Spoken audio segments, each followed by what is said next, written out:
Benefits and struggles of technology in the classroom. Today I'm going to be discussing educational technology, technological resources that can be used in the classroom, benefits of technology in the classroom, struggles of technology in the classroom, and strategies to help.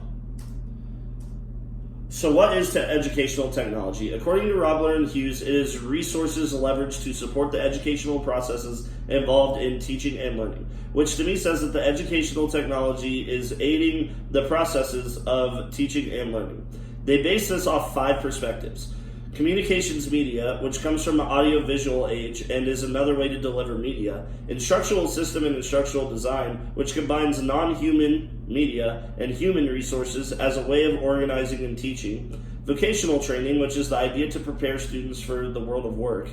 Educational and instructional computing, which said computers can be aids in teaching. Learning sciences, which are technology-based learning environments.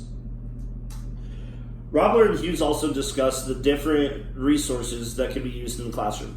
Computers, which most schools give students access to, either by one-on-one computing or computer labs. Interactive whiteboards, which students can go up to the board and make markings or write what they need to and can be engaged in any activity. Mobile devices, though phones are the devil to teachers, they can be helpful for quick searches or finding articles to read or analyze. Display technologies like projectors, these are tools that make visual aids possible so that the whole class can see and follow along. Productivity software is a means for students to connect with each other and teachers. Google Drive would be a good example of this. Lastly, instructional software. These are programs that teach students a concept.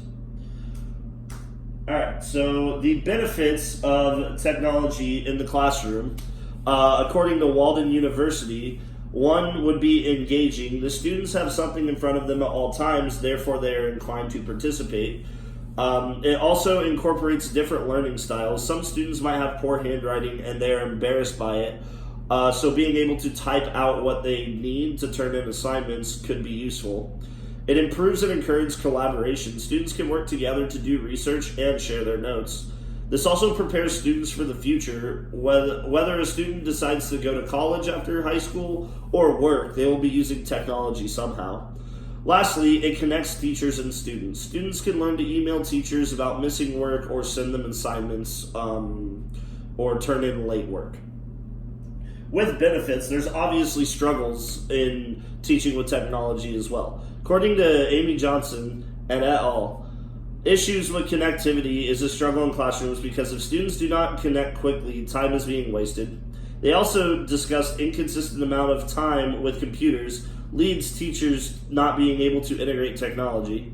Lastly, they discussed that inadequate equipment may lead to lack of interest in students.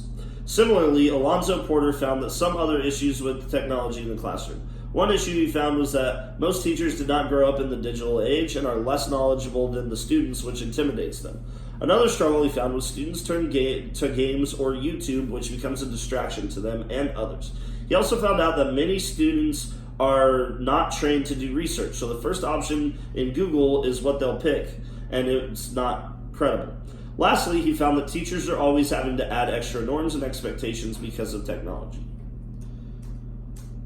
These are some strategies to help with the issues. One is to make sure that technology specialists are on campus at all times. Another would be to make sure all students and all staff are taking care of the equipment. A third option could be that teachers have designated PD time so that they can be technology savvy and confident in their classrooms. When teachers are giving an assignment that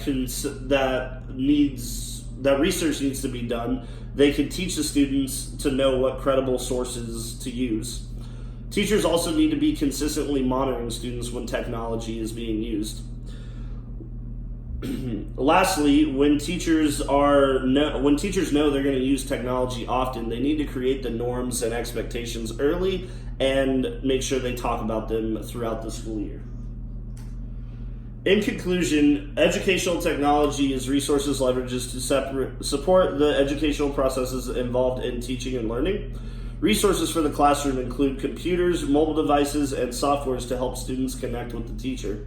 Benefits include more engaging lessons, different learning styles, learning for the future, and encourages collaboration. Struggles include inadequate equipment, untrained teachers, distractions, and false information. Helpful strategies include training teachers to be technology savvy, consistent monitoring by teachers, and making sure students know how to do research. The end.